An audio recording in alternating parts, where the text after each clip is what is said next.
इंदौर में आज e rickshaw चालकों ने हड़ताल कर प्रशासन के फैसले का विरोध किया।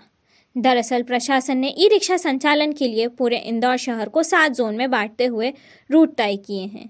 नए नियमों के तहत एक जोन का ई रिक्शा दूसरे जोन में नहीं चल सकेगा। इस फैसले से नाराज ई रिक्शा चालक आज गांधी हॉल पर बड़ी संख्या में जमा हुए और प्रदर्शन किया। चालकों का कहना है कि जोन सिस्टम से उनकी रोजी रोटी पर असर पड़ेगा और यात्रियों को भी परेशानी होगी।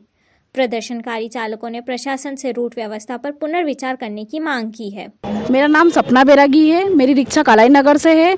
अब मेरे घर में क्या है कि मैं एजुकेटर हूँ, मैं खुद पढ़ाती थी, टीचर हूँ, ठीक है। पर अभी वैकेंसी नहीं आ रही है, इस वजह से ई रिक्शा का धंधा करना पड़ रहा है। अगर गवर्नमेंट उसमें भी रोक रही है तो हम लोग क्या करेंगे? रूट बांटेगी तो मैम 500 रुपये भी कमाई नहीं होगी, उससे ज़्यादा चालन काट रहे हैं, उधर इनको भरना पड़ता है, ठीक है। हम हमारे बच्चे का पालन पोषण हम लोग किराए से लेते हैं, उसका रेंट 7,000 रुपये रेंट आता है। ई रिक्शा लिए वो भी भाड़े से लिए, मतलब किराए से लिए, उसका भी कैसे भरेंगे हम लोग?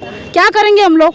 हमारा प्रशासन हमारी सुनवाई नहीं करेगी। हमको रूट नहीं चाहिए, बस हमको प्रशासन से यही चाहिए कि हम लोग स्वतंत्र भारत में रहते हैं तो स्वतंत्र हमारी रिक्शा चलनी चाहिए बस, और हमको हमारा अधिकार चाहिए। अगर मुख्यमंत्री जी से बात होती तो हमको उनको भी बुलाओ, हम उनसे ही बात करना चाहते हैं, हमारी बात आगे तक जाए बस।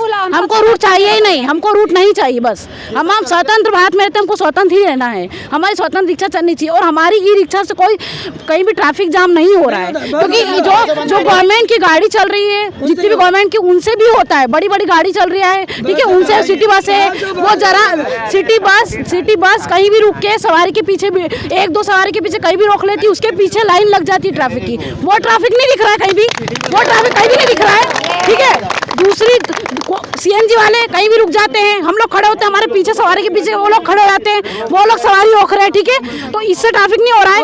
आज सीएनजी चल रही है, हर एरिया में चल रही है। हमारी पॉल्यूशन फ्री गाड़ी है, हमारी पॉल्यूशन फ्री गाड़ी है, किसी को कोई नुकसान नहीं पहुंचा रही है। हमने हमारे खुद से लिए, हम लोग खुद किस्त भरते हैं, तो फिर गवर्नमेंट क्यों उसका वो कर रही है? हमारी गाड़ी चलनी चाहिए बस, हमारी गाड़ी पे सब कुछ हो रहा है। हमको गवर्नमेंट से बात करनी, हमको सीएम साहब को बुला, हम लोग हमारी बात आगे तक, हमको रूट चाहिए नहीं बस। हड़ताल आप किस लिए कर रहे हैं? ई रिक्शा देखिए, पूरे इंदौर को 7 सेक्टरों में जिला प्रशासन ने बांटा, हम इसका विरोध करते हैं। पूरे इंदौर को सिर्फ 2 सेक्टर में की मांग करी थी, पर अगर 2 सेक्टर में भी नहीं मान रहे हैं तो 4 सेक्टर के अलावा हमको कोई भी शर्त मंजूर नहीं है। तो अभी यहाँ पर कितने लोग इकट्ठा हुए हैं? देखिए, हमने पूरे इंदौर को आह्वान किया था कि आप आएँ हक अधिकार के लिए। एक्चुअल आरटीओ ने 10,000 रुपये लेके सिटी परमिट बांट दिए, तो ऐसी 2,000 ऑटो को आप कैसे सेक्टर में ले जाओ? सबसे बड़ा प्रश्न। अगर ऐसा होता है तो हम हाई कोर्ट जाएंगे। और क्या क्या मांग है? हमारी मांग यही है कि जब 6,000 लोगों के पास कागज़ नहीं है तो हमको समय मिले, ताकि गरीब आदमी का शोषण दोहन ना हो और यातायात नियमों पे चालानी कार्रवाई ना हो। ना किसी का पोछा करने जा रहे, ना किसी का झाड़ू करने जा रहे। सम्मान से सवारी बैठाती है, सम्मान से जितनी भी आज जनता, उनसे आप ये पूछिए कि ई रिक्शा कितना महत्व है, सिटी बस महत्व है कि ई रिक्शा महत्व है। आज ट्रैफिक होता है राजबड़े में तो सिटी बस के कारण होता है, लेकिन किसी जनता को, किसी कानून को समझ में नहीं आ रहा कि ट्रैफिक कारण वजह मना किया। वजह सबसे बड़ा है अपनी सिटी बस।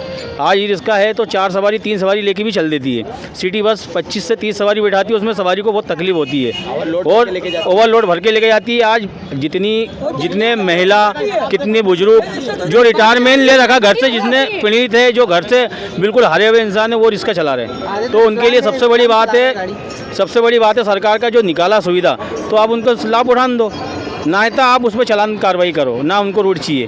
और रूट दे देंगे 3-4 किलोमीटर, मैडम कमाएंगे क्या? कैसा घर चला रहे हैं? आज देखो, कहीं भी काम करने जाते थे, किसी घर में पोछा करने जाते थे, किसी बेलदारी करने जाते थे, आज सम्मान से गाड़ी चला के कमा रहे, अपने बच्चे पाल रहे, अपना घर चला रहे। और इसमें सरकार को रोक नहीं लगाना चाहिए।